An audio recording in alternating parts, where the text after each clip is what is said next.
4 তাৰিখ ৰিজাল্টৰ পিছত মোৰ এটা সিদ্ধান্ত আছিলে যে প্ৰত্যেকটা গাঁও পঞ্চায়ত বা আমাৰ যি মিউনিচিপালিটি এৰিয়া আছে তাতে গৈ ৰাইজক ধন্যবাদ দিয়াৰ মোৰ এটা মানে খুবেই ইচ্ছা আছিলে আৰু সেই মৰ্মে আমি আৰম্ভ কৰিছোঁ আমাৰ যাত্ৰা।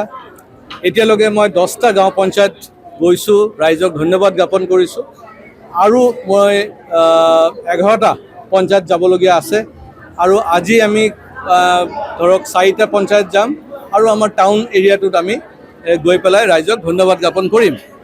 ইতিমধ্যে বাঙালী পৰিষদ অসম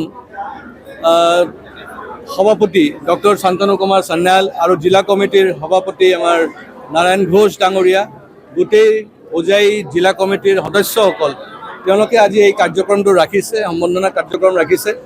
আমাৰ হোজাই জিলাৰ বিভিন্ন অঞ্চলৰ পৰা আমাৰ কাৰ্যকৰ্তাসকল আহিছে আৰু মই তেওঁলোককো ধন্যবাদ জ্ঞাপন কৰিছোঁ, যিহেতু মই বিগত 5 বছৰ ধৰি এই সংগঠনৰ লগত জড়িত আছিলোঁ আৰু এই সংগঠনৰ কাম কৰি আছিলোঁ গোটেই অসমত।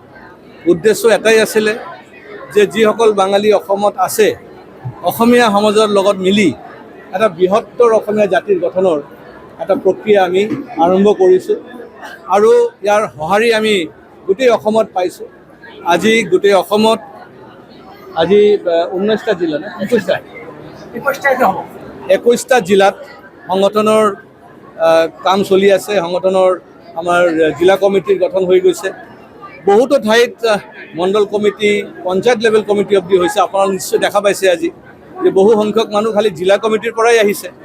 তেনেকৈ আমাৰ গোটেই অসমৰ 21টা জিলাত কাম চলি আছে আৰু আমাৰ যিটো মানে উদ্দেশ্য বা মন্ত্ৰ যে যিসকল বাঙালী অসমত বাস কৰে তেওঁলোকে অসমীয়া, বৃহত্তৰ অসমীয়া জাতিৰ অংশীদাৰ আৰু আমাৰ মাতৃভাষা যিটো আমি কওঁ সেইটো আমাৰ দুটা মাতৃভাষা, অসমীয়া মাতৃভাষা আৰু বাঙালী মাতৃভাষা।